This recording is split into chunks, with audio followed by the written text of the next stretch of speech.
Qala Rasulullah sallallahu alaihi wasallam, "Inna lit-taubati baban 'ardu ma baina misra'aihi ma baina al-masyriqi wal maghrib la yughlaqu hatta tatlu'a asy-syamsu min maghribiha." Terjemahannya, inna sesungguhnya, lit-taubati bagi taubat, baban satu pintu. Manalah hadis yang lain, Nabi menyatakan bahawa syurga mempunyai 8 pintu. Maksudnya 7 pintu syurga tu masih belum dibuka lagi. Satu saja pintu yang dibuka, iaitu pintu taubat. Jadi dalam hadis ini dinyatakan bahawa terdapat satu pintu yang Allah Ta'ala buka, laluan untuk masuk ke dalam syurga Allah Ta'ala, iaitu pintu taubat. Ardu, lebar, ma jarak, baina antara, misra'aihi, dua pengatup pintunya. Maksudnya dimaksudkan pintu taubat ni dia terbentuk daripada dua pembuka kiri kanan ni. Pengatupnya kalau kita buka pintu dia terbuka macam ni. Jadi bila dah terbuka macam ni, ini dia panggil misra', pengatup sebelah kanan dan pengatup sebelah kiri. Jadi bila kita bukakan pintu ni, maksud Nabi kata jarak antara pembuka sebelah kanan dengan jarak antara pembuka sebelah kiri ni. Maksud jarak tengah-tengah ni. Jarak antara tengah-tengah ni, ma bainal masyriqi wal maghrib, jarak antara timur dan barat. Maksudnya dalam riwayat yang lain dinyatakan jarak perjalanan 70 tahun. 70 tahun. Maksudnya amat luas. La yughlaqu, tidak akan ditutup. Hatta sehinggalah tatlu'a terbit asy-syamsu matahari min maghribiha, daripada sebelah barat. Maksudnya dalam riwayat yang lain dia kata salah antara pintu taubat ni dibuka kan sehinggalah terbit matahari daripada sebelah barat ataupun keluarnya Ya'juj dan Ma'juj. Maksud hadis ni disyarahkan dengan dua cara lah. Maksudnya kiamat yang besar yang berlaku di akhir zaman itu menutup pintu taubat. Maksud terbitnya matahari daripada sebelah barat akan menutup pintu taubat daripada semua makhluk. Apa saja makhluk yang ada pada ketika itu takkan dibenarkan, takkan diterima lagi taubat selepasnya. Cuma dalam syarah tadi, Imam Al-Qunawi radhiyallahu anhu dia berkata, hadis yang Nabi nyatakan ni dia mempunyai makna khusus. Makna khusus ialah makna pada diri manusia. Maksudnya Nabi maksudkan pintu taubat ni, ataupun yang Nabi maksudkan dengan taubat ni ialah umur yang dikurniakan kepada manusia. Manusia berpeluang untuk bertaubat selagi mana umurnya masih ada. Sebab tu dalam hadis yang lain dia kata, Nabi SAW bersabda, Allah Ta'ala menerima taubat seseorang selagi mana rohnya tak sampai kepada kerongkongnya. Apabila rohnya nak dicabut daripada jasadnya, maka pada ketika itulah tidak diterima lagi taubat seseorang tersebut. Jadi yang dimaksudkan dengan jarak antara timur dan barat tu ialah jarak umur manusia. Maksudnya Allah Ta'ala bagi masa yang panjang untuk kita tadi bertaubat sebelum kita mati. Jadi dinyatakan tu bahawa 70 tahun. Maksudnya kebiasaan manusia, Allah Ta'ala akan baginya peluang selama 70 tahun untuk dia tadi bertaubat. Jadi tidak ditutup pintu taubat tersebut sehinggalah terbitnya matahari daripada sebelah barat. Jadi dimaksudkan terbit matahari di sebelah barat tadi ialah tercabutnya nyawa. Kerana apabila tercabut nyawa seseorang, maka seolah-olah roh tadi keluar semula. Itu dipanggil terbit matahari. Keluar matahari tersebut, maksudnya keluar roh tadi daripada jasad seseorang, maka tertutuplah pintu taubat seseorang tadi.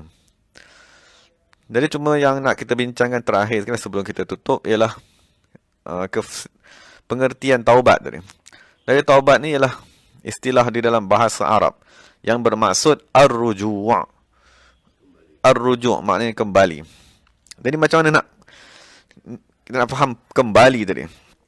Maksud kalau kita berjalan, maksud kalau ni rumah kita yang asal, kita berjalan menghadap ke depan. Maksud kita menghadap ke depan, kita membelakangkan rumah. Kita jalan ke depan, ke depan, ke depan, ke depan, ke depan. Ini dipanggil menjauhkan diri. menjauhkan diri daripada rumah. Tapi kalau kita berjalan ke depan, betul kita berhenti, kita patah balik. Kita U-turn balik dan kita menghadap balik rumah, itulah dipanggil taubat. Maksudnya manusia ni, apabila dia sedar ataupun apabila dia balik ataupun apabila dia tadi telah dikurniakan akal yang sempurna, sebahagian besar daripada manusia berjalan menjauhkan diri daripada Allah Subhanahu Wa Taala. Maksudnya kita menghadap kepada dunia dan kita membelakangkan Allah Subhanahu Wa Taala. Berjalan kan, maksudnya sibuk dengan mencari pekerjaan, sibuk dengan pengajian di sekolah, sibuk dengan mengejar cita-cita, sibuk dengan mengejar sijil, sibuk dengan mengejar harta benda, pangkat, kedudukan sebagainya. Jadi pandangannya ialah fokusnya kepada dunia saja. Jadi itu dipanggil menghadap kepada dunia dan membelakangkan Allah Subhanahu Wa Taala. Jadi Allah Taala bagi dia peluang. Selagi mana umur kamu ada, kamu masih lagi berpeluang untuk berpatah balik. Maksudnya U-turn tadi, pandang semula kepada Allah Subhanahu Wa Taala. Jadi sekiranya kamu berhenti menjauhkan diri daripada Allah dan kamu berpatah balik saja, itulah dipanggil taubat. Itu saja pun dah cukup dah. Maksud kalau kamu berpatah balik dan kamu mati, maka kamu akan diampunkan segala dosa. Sebab kamu dah menghadap kepada Allah Subhanahu Wa Taala. Itu minimum. Maksudnya Allah hanya nak kamu tu bertaubat saja. Kan, kalau kamu boleh bertaubat dan patah balik kepada Allah, itu dia panggil al-inabah, kembali. Maksudnya kalau boleh kembali, patah balik, itu lagi baik. Tapi sekiranya kamu tak sempat nak patah balik kerana dah terlampau jauh menjauhkan diri daripada Allah Subhanahu Wa Taala, paling kurang yang perlu kamu capai, paling kurang yang perlu kamu usahakan sebelum mati ialah taubat. Cuma taubat ni yang dinyatakan di sini ni ada beberapa tanda. Maksudnya apabila kita dah menjauh, maksud umur kita dah menjauhkan diri daripada Allah Ta'ala, sampai masa Allah Ta'ala akan tegur kita. Sampai masa Allah Ta'ala akan goncangkan kita sedikit supaya kita tersedar. Kamu ni dah berjalan jauh sangat membelakangkan Allah Ta'ala. Jadi kadang-kadang Allah Ta'ala sedarkan manusia dengan musibah. Sedarkan manusia dengan kesakitan. Sedarkan manusia dengan menghilangkan hartanya, menghilangkan keseronokannya, menghilangkan kemegahannya. Jadi dia tersedar. Apabila dia tersedar, maka datanglah keinginan untuk bertaubat tadi. Maka moga-moga apabila dia datang keinginan tadi, dia duduk diam-diam dan dia menghadapkan semula hatinya kepada Allah Subhanahu Wa Taala. Maka moga-moga dia dikurniakan dengan taubat. Cuma dalam kitab-kitab lain dinyatakan antara tanda taubat tadi ialah dia akan mula berdiam diri. Maksud tanda manusia tadi dia bertobat daripada dia asyik bercakap banyak je, dia akan mula diam. Sebab dia dah mula menyesal, kan? Dia dah mula merasakan selama ni bercakap banyak membazir masa. Selama ni bercakap banyak menguntuk manusia, kan? Segala ni bercakap banyak menipu manusia, mengumpat manusia, apa lagi, memfitnah manusia. Jadi kalau dia betul-betul bertobat, tanda yang paling jelas bertobat ialah dia akan diam. Kan, satu tempoh masa untuk dia tadi sedar bahawa terlampau banyak dosa yang aku buat. Dan pertama diam, dan kedua dia akan banyak berjaga. Kan, maksudnya dia akan banyak berjaga pada waktu malam untuk duduk bersama-sama Allah, menyesali dosanya. Dan tanda taubat yang paling penting sekali ialah seseorang tadi menangis, menyesal kepada Allah Subhanahu Wa Taala. Jadi itulah keadaan yang paling awal kembalinya seorang kepada Allah Ta'ala, iaitu taubat. Dan taubat tadi sekiranya dikurniakan, maka Allah Ta'ala berkata, innallaha yuhibbut tawwabin. Allah Ta'ala amat mencintai seseorang yang bertaubat. Dan taubat yang betul-betul berpaling semula kepada Allah tadi, dan tidak lagi menjauhkan diri daripada Allah, itu dipanggil taubatan nasuha. Taubat yang ikhlas, taubat yang benar. Tapi kadang-kadang manusia ni dia setiap hari dia baca juga istighfar, astaghfirullahalazim, tapi dosa buat lagi. Atau astaghfirullahalazim, tapi dia tak betul-betul lagi menghadap Allah Ta'ala. Tapi dia baca juga lepas sembahyang kan, astaghfirullahalazim, tapi hatinya belum lagi bersemangat untuk menghadap Allah Ta'ala. Maka itu diistilahkan oleh Sayyidina Ali radhiyallahu anhu sebagai taubatul kazzabin, taubat orang-orang yang mendustakan Allah.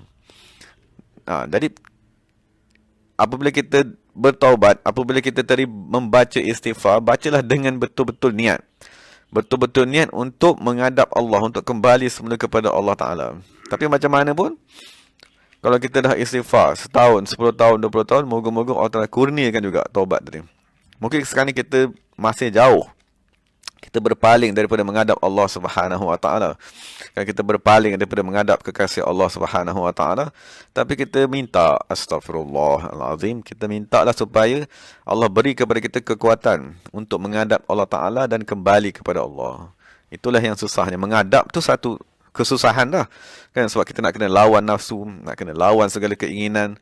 Lepas tu apabila kita dah menghadap semula kepada Allah, kita kena patah balik. Patah balik itulah yang dinyatakan oleh Imam Ghazali radhiyallahu anhu dalam kitab Minhajul Abidin. Perjalanan orang yang beribadat patah balik kepada Allah Subhanahu wa taala. Jadi Imam Ghazali tulis rintangan pertama, rintangan kedua, rintangan ketiga, sampailah kita sampai semula kepada pangkalnya, iaitu Allah Subhanahu wa taala, dan kita layak memuji Allah pada ketika itu.